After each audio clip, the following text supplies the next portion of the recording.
Today I'm going to make up a quilt block that is more of a modern type of a thing. This is actually going to be something that plays with color really, really well. So for that, I'm starting off with 7-inch blocks here. And then I also have some strips. These are 1-inch strips. And then you don't have to do this, but I've gone ahead and I have angled those because what I'm going to do is I'm going to have a 60-degree angle. Now, you do not have to have a 60-degree angle. You can just kind of freehand it. So you could find the center point and just kind of freehand it, and you'll be fine. If you do have a 60-degree ruler, then that can be pretty handy. I am using my 60-degree ruler by Creative Grids for this. So I'm just going to position that. And I really do love 60-degree types of things. I haven't done a whole lot of that on this channel, but some of the first quilts that I made were 60-degree triangle quilts. And it's just a lot of fun. I don't know, there's something about that I like a lot.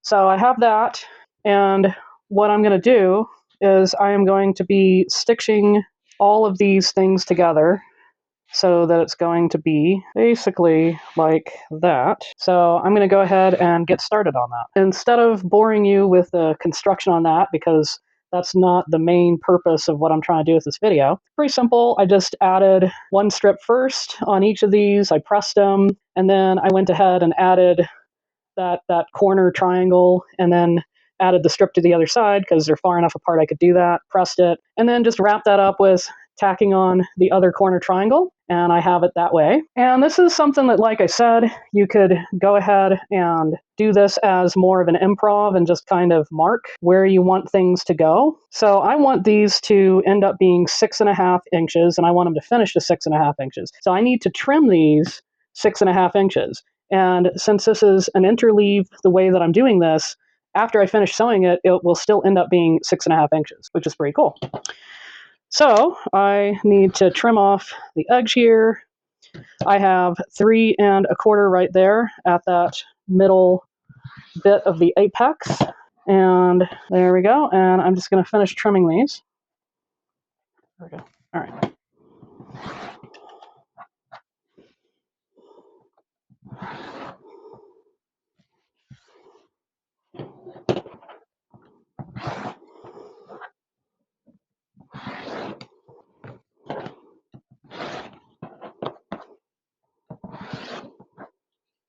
So now I have these two pieces, and I'm actually going to have them in this orientation where one V is this way and the other V is upside down. So it's kind of like it's going to be sort of like, you know, two competing arrows, I guess, is another way that you could think of it. So I'm going to have them face this way. And what I want to do is I want to offset. So I have this one on the cutting mat right there, even with that line, and then the half is right there. And then I'm going to go ahead and place this one 1/4 of an inch away from that. And I'm trying to line them up onto each other, you know, pretty much roughly exact. And then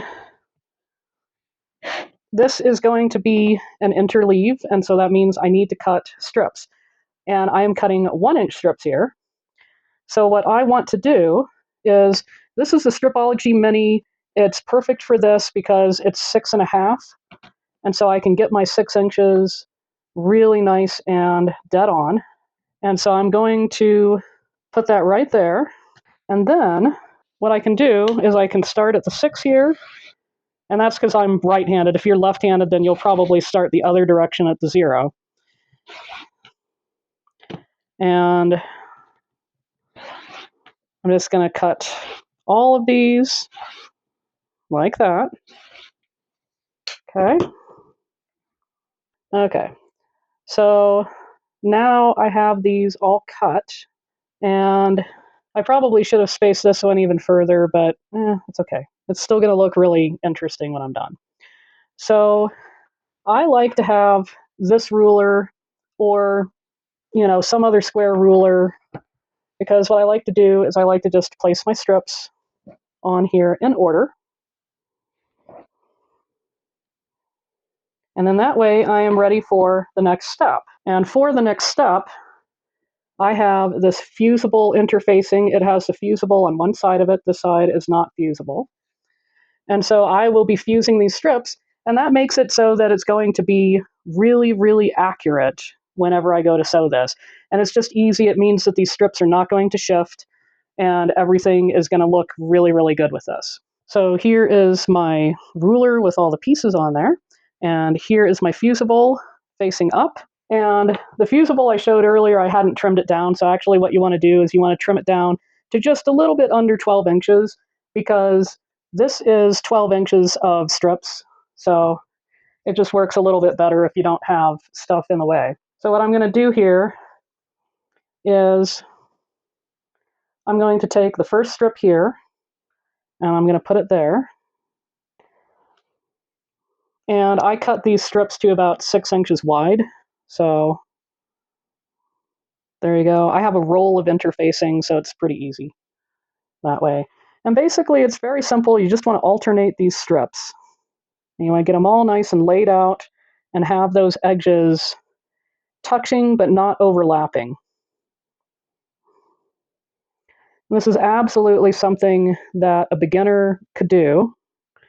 So if you are a beginner and you're wanting to make something that has a really high wow factor, then you should try one of these interleaves. They're pretty cool. You're going to be really impressed with what you can do. And especially something like this where even though I had the 60-degree ruler, I mean, you could just freehand those angles. And I'm going to show a couple of blocks later where I did exactly that. And it still looks pretty good.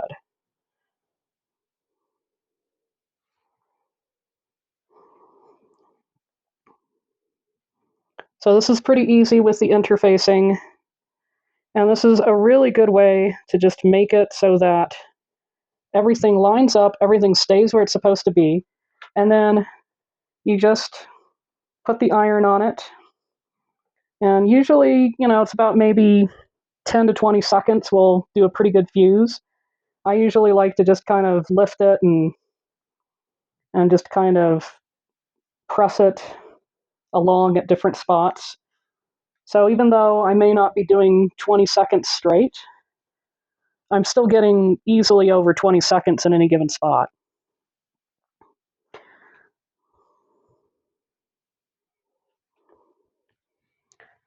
Interfacing is a good way to do these, and especially when they're the really skinny strips like these 1 inches. I like to do it that way, but you don't have to.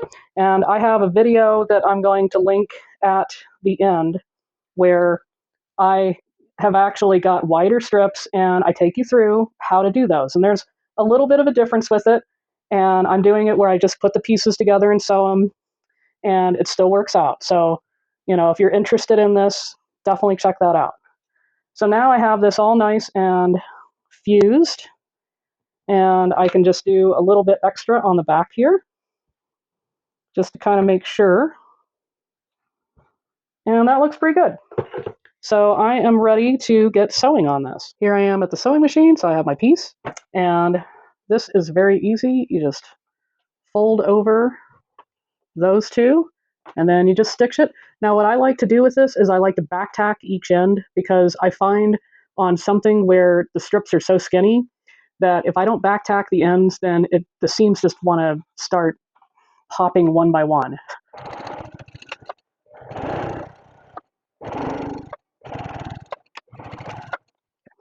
Then here is that green and navy number.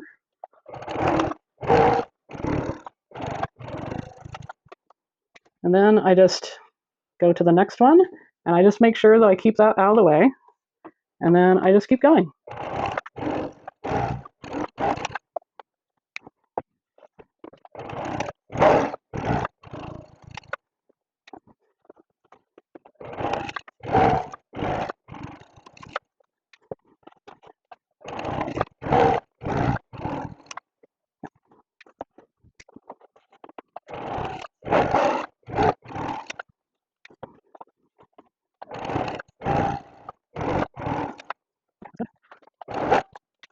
All right, here we are.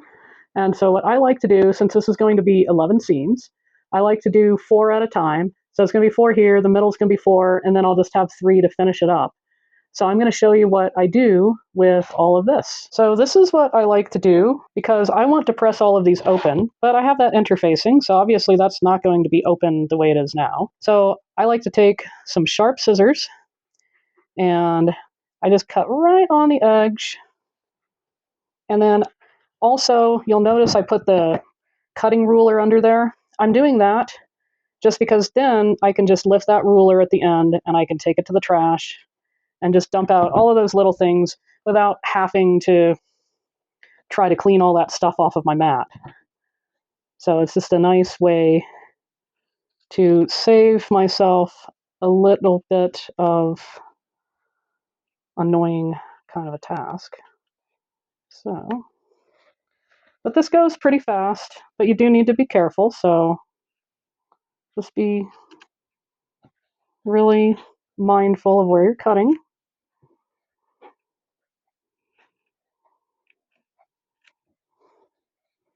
And the last one.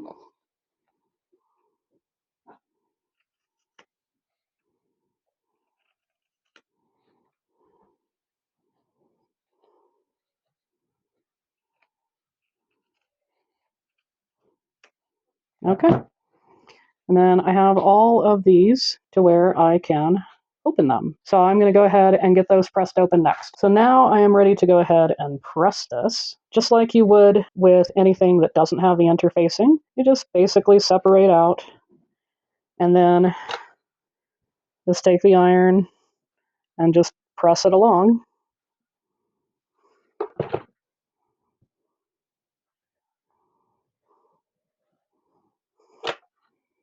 And the reason why I don't just sew all 11 seams at once is because it does help to have this nice and flattened for whenever I'm going along. So I like to do a few at a time because it's kind of manageable that way.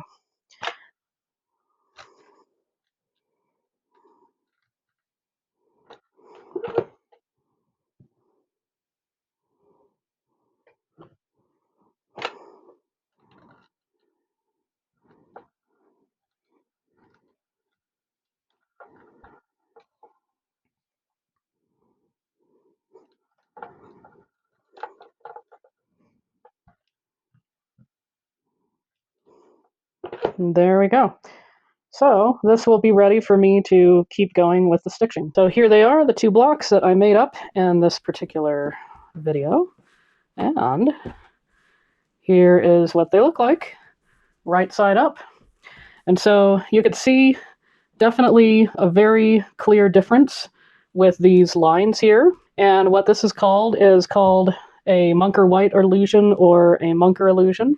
And also, there's a little bit of a subtle shift in the color.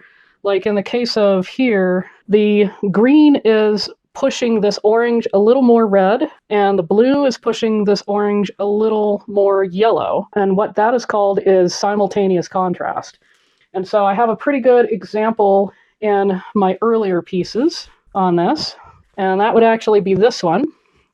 And in this one, the piece that is against the yellow is almost looking orange, whereas the piece that's against the blue is kind of going more towards kind of between like a fuchsia and a purple. And this color here is the same color as this. These are the same fabric. And that fabric is Pomegranate by Kona. And it's basically a shade that is not quite a straight red, but is also not quite a straight fuchsia. It's kind of in between the two. This is a pretty good example of the simultaneous contrast at play. And then also these value differences that you get with the Munker white illusion. I have some of these that I made up. And so here's another one with the yellow. And that one's got a really bold blue there. And then I also made this one up. And this is the same kind of a sort of a berry purple fabric. And then here's one in kind of the classic black and white. And so this one is not going to shift the perception of the blue, but you can definitely see that value difference.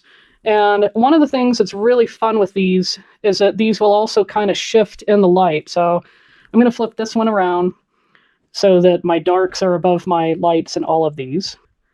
If I turn off the light there, and then I turn off the light here, then it's almost like one of the V's in each block disappears.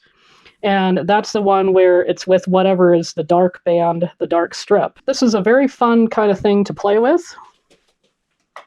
And of course, like, are you going to make a bed-sized quilt out of this? You could, just like what they say about how do you eat an elephant one bite at a time. If you made this up one block at a time, you could make this into a throw or a bed-sized quilt eventually. I mean, for me to do the 2 blocks that I did, which was these 2, for me to make those 2 blocks, it took me about an hour and a half to 2 hours to make these 2 blocks. So it's not impossible. And one of the things that you could do to make it a lot more manageable is you could cut 1-inch strips and then just make that your sashing. And the nice thing about a 1-inch strip is that you're going to keep to that finished 1/2-inch size that you have on all of these. So that's a way that you could think of it if you wanted to make this into something bigger, or even if you just wanted to make it into a wall hanging, be a great modern wall hanging for your decor. If you are interested in making this up larger, as in wider strips, I do have a video where I go through that, and I have that here. And then if you want more of an easy project that you can do, where it's all about the shifting value, this is a quilt that I made up that is baby blanket size, but you could absolutely make it larger, and very simple to make. I actually used prints to prove that this effect would still work within prints. And I've got the video for that linked right there. And so if you're interested in exploring that, definitely go watch that. And until next time, happy sewing.